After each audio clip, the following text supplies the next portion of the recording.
साथियों नमस्कार। मैं अमिताभ कुमार दास, आईपीएस 94 बैच, और आप देख रहे हैं मेरा अपना यूट्यूब चैनल दास बोले बिंदास। क्योंकि जब बुज़दिलों ने मुंह में दही जमा लिया हो तो दास का बिंदास बोलना जरूरी हो जाता है। साथियों, खबर आ रही है कि दिल्ली की राम भक्त मुख्यमंत्री की पिटाई कर दी गई है। राम भक्त मुख्यमंत्री का नाम है श्रीमती रेखा गुप्ता। ये वीडियो बहुत रोचक और ज्ञानवर्धक है, इसे आखिर तक दिल थाम कर देखिए। साथियों, कहानी शुरू से शुरू करते हैं। रेखा गुप्ता का नाम शादी के पहले था रेखा जिंदल। रेखा जिंदल को शुरू से ही नेतागिरी की खुजली होती थी और वो दिल्ली विश्वविद्यालय छात्र संघ, दिल्ली यूनिवर्सिटी स्टूडेंट्स यूनियन की महासचिव चुनी गई थी। उसके बाद वो दिल्ली में भाजपा कार्यकारिणी में आई, एग्जीक्यूटिव में आई। आगे चलकर रेखा जिंदल की शादी मनीष गुप्ता नाम के एक बिजनेसमैन से हुई और वो रेखा गुप्ता कहलाने लगी। रेखा गुप्ता जो है, उसके दो बच्चे हैं। बड़ी है बेटी हर्षिता और छोटा बेटा है निकुंज। ये जो हस्बैंड है, इसका शौहर है रेखा गुप्ता का, मनीष गुप्ता, वो कोटक इंश्योरेंस से भी जुड़ा हुआ है।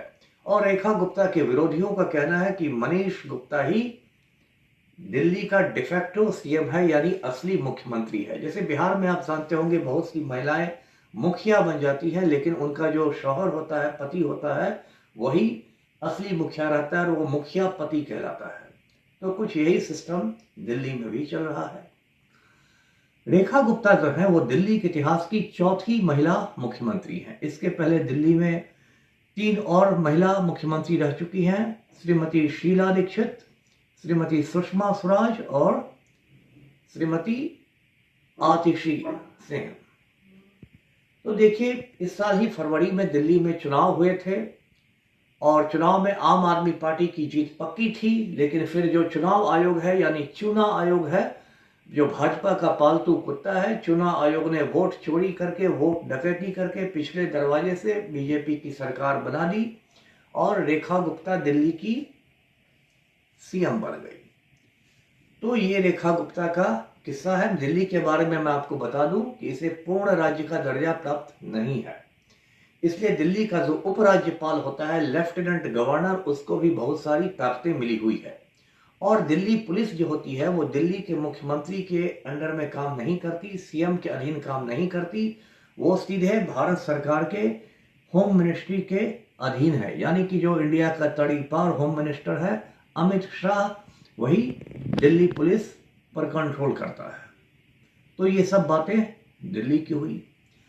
अब कल की जो घटना है वो बड़ी अजीबोगरीब घटना है। कल यानी 20 अगस्त 2025 को ये जो श्रीमती रेखा गुप्ता है, जो दिल्ली की वजीर आला है, सीएम है, वो जन सुनवाई कर रही थी। जन सुनवाई इंग्लिश में बोले तो पब्लिक हियरिंग, जिसमें आवाम आती है अपना दुख दर्द सुनाने के लिए। काम तो किसी का होता नहीं है, लेकिन एक नेताओं की नौटंकी होती है। जैसे बिहार में पलटू राम भी जनता दरबार करता है, जिस जनता दरबार में आज तक एक भी आदमी का कोई काम नहीं हुआ है, लेकिन ये नेताओं की नौटंकी होती है और इसी नौटंकी पूरे देश में हो रही है।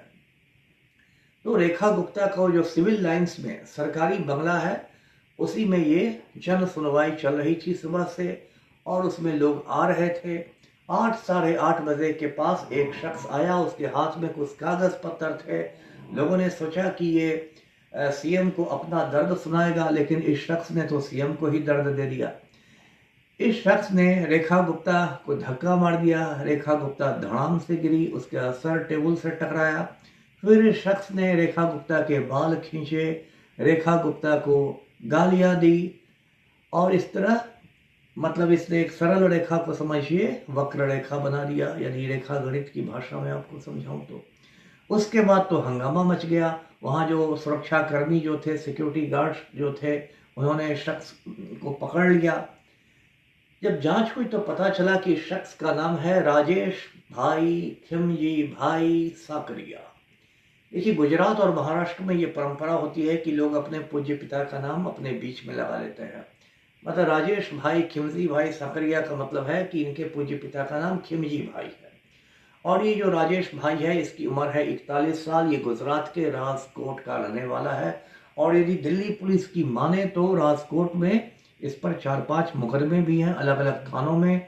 कभी शराब पीकर हंगामा करने का मुकदमा, कभी किसी के साथ मारपीट करने का मुकदमा, किसी को धमकाने का मुकदमा, वगैरह वगैरह।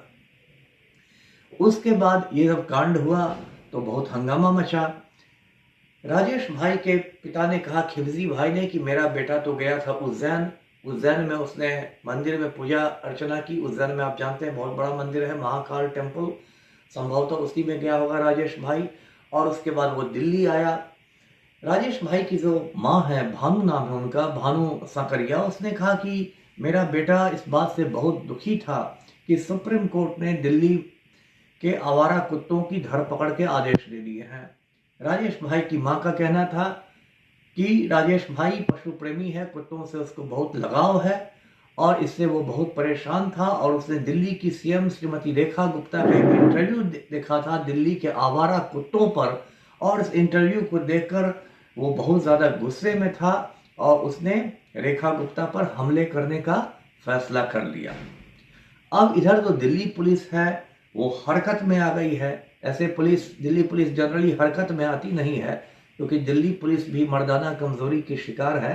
जब ब्रजभूषण शरण सिंह बीजेपी के एमपी ने महिला पहलवानों के साथ गुंडागर्दी की थी तो दिल्ली का पुलिस कमिश्नर टेबल के नीचे दुबका हुआ था। लेकिन चूंकि रेखा गुप्ता बीजेपी की सीएम है, राम भक्त है, तो दिल्ली पुलिस बिल्कुल फुर्तीली हो गई है। एक से एक सिंघम और सुपर कॉप पैदा हो गए हैं। दिल्ली पुलिस ने एक बड़ा कड़ा एफआईआर दर्ज किया है राजेश भाई पर। उस एफआईआर में भारत न्याय संहिता यानी बीएनएस की धारा 109 भी लगाई गई है, जिसका मतलब है जानलेवा हमला, अटेम्प्ट टू मर्डर। अब जब कानून की बात चली तो मैं आपको बता दूं कि पिछले साल यानी 1 जुलाई 2024 तक हिंदुस्तान में आईपीसी लागू हुआ करता था, इंडियन पीनल कोड, और उसमें जानलेवा हमले की धारा थी, धारा 307, 307। लेकिन 1 जुलाई को पिछले साल आईपीसी हट गया और उसकी जगह आ गया बीएनएस, भारत न्याय संहिता, और इसमें धारा 109 है, 109 है, जिसमें अटेम्प्ट टू मर्डर का मामला दर्ज किया जाता है, हत्या के प्रयास का मामला दर्ज किया जाता है। तो ये छोटी सी बात मैंने कानून की आपको समझा दी। और भी धाराएं लगाई है दिल्ली पुलिस ने, सरकारी सेवक पर हमला की धारा, सरकारी सेवक के कार्य में बाधा डालने की धारा, वगैरह वगैरह वगैरह। अब इसके बाद हंगामा मच गया है श्रीमती रेखा गुप्ता पर हमले करने का। आपको याद होगा कुछ साल पहले अरविंद केजरीवाल पर भी हमला हुआ था, स्याही फेंकी गई थी, थप्पड़ मारा गया था। तब राम भक्त लोग खुशी से चांदनी चौक पर भांगड़ा कर रहे थे। लेकिन अब जब श्रीमती रेखा गुप्ता की पिटाई हो गई है तो राम भक्तों को अचानक याद आया है कि लोकतंत्र में हिंसा का कोई स्थान नहीं होता। तो ये राम भक्त लोग पाखंड करने के लिए इस दुनिया में अवतरित होते हैं। साथियों, ये जो अमृत काल चल रहा है, इस अमृत काल में राम भक्तों के लिए कुछ खराब मौसम है और देश भर में राम भक्तों की पिटाई भी हो रही है। आपको मैं याद दिला दूं, पिछले साल मई महीने की बात है, एक वरिष्ठ राम भक्त है और बीजेपी की एमपी है सुश्री कंगना रनौत की चंडीगढ़ एयरपोर्ट पर एक सीआईएसएफ की जवान ने पिटाई कर दी थी।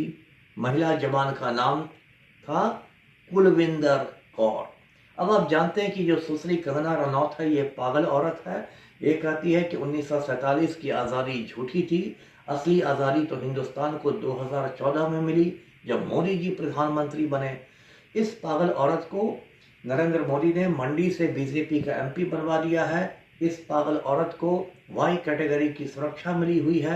इस पागल औरत को मणिकर्णिका फिल्म के लिए सर्वश्रेष्ठ अभिनेत्री का राष्ट्रीय पुरस्कार मिल चुका है, बेस्ट एक्ट्रेस का। तो इसको चंडीगढ़ एयरपोर्ट पर कुलविंदर कौर ने पीट दिया था। कुलविंदर कौर की जो माता जी हैं वो किसान आंदोलन में शरीक हुई थी, किसान आंदोलन में धरना पर बैठी थी, और तब सुश्री कंगना और रनौत ने बयान दिया था कि ये औरतें 500-500 रुपए लेकर धरना पर बैठती है। इसी पर कुलविंदर कौर को गुस्सा था। उसने कंगना रनौत को एक थप्पड़ इतने जोर से मारा कि भाजपा सांसद के चेहरे पर कांग्रेस का चुनाव चिन्ह उभर गया था। उसके बाद संयुक्त किसान मोर्चा मजबूती से कुलविंदर कौर के पक्ष में खड़ा हो गया। संयुक्त किसान मोर्चा ने नरेंद्र मोदी और तड़ीपार अमित शाह को चेतावनी दी कि यदि नौकरी से बर्खास्त किया जाता है कुलविंदर कौर को तो वो इसको बर्दाश्त नहीं करेंगे। उसके बाद नरेंद्र मोदी और तड़ीपार अमित शाह भी घबरा गए। उनको लगा कि यदि कुलविंदर कौर के खिलाफ कोई सख्त कार्रवाई होती है तो वो रातों रात एक बड़ी किसान नेता बन जाएगी और पंजाब और हरियाणा में बीजेपी का बंटाधार कर देगी। इसलिए क्या किया गया कि कुलविंदर कौर को चुपचाप चंडीगढ़ एयरपोर्ट से बेंगलोर एयरपोर्ट ट्रांसफर कर दिया गया। तो इस तरह कंगना रनौत की पिटाई हुई। कल भी जिस तरह से श्रीमती रेखा गुप्ता पिटाई है उसके भी चेहरे पर खबर है कि कांग्रेस का चुनाव चिन्ह यानी हाथ छाप उभर गया है। मोदी जी कितना भी कांग्रेस मुक्त भारत बनाने की बात करे, कांग्रेस का चुनाव चिन्ह भाजपाइयों के गाल पर दिख ही जाता है। अब देखिए, मैं तो गांधीवादी हूँ, तो मैं तो हिंसा का सपोर्ट नहीं कर सकता। जनतंत्र में हिंसा का कोई स्थान नहीं है, इसलिए मैं श्रीमती रेखा गुप्ता की पिटाई की भी निंदा करता हूँ, सुश्री कंगना रनौत की भी पिटाई की निंदा करता हूँ। लेकिन राम भक्तों को जरा गिरेबान में झांकने की जरूरत है कि जिस तरह से उन लोगों ने वोट चोरी करके, वोट डकैती करके पिछले दरवाजे से अपनी हुकूमत बना ली है, उससे इस देश के लोगों का गुस्सा बढ़ता जा रहा है। और जब गुस्सा बहुत बढ़ जाएगा तो ना 56 इंच का सीना काम देगा, ना 25 इंच की दाढ़ी काम देगी। कल कुछ लोगों ने मुझसे कहा कि जब रेखा गुप्ता की पिटाई हुई तो उन्होंने कहा कि सीएम तो बस झांकी है, पीएम का पिटना बाकी है। मैं ऐसे बयानों की कड़ी निंदा करता हूँ। जनतंत्र में हिंसा का कोई स्थान नहीं है। मोदी से मेरे वैचारिक मतभेद हो सकते हैं, लेकिन हिंसा का साथ मैं कभी नहीं दूंगा। तो साथियों, इस वीडियो को आप लाइक करें, शेयर करें, चैनल को सब्सक्राइब कीजिए। धन्यवाद। जय हिंद।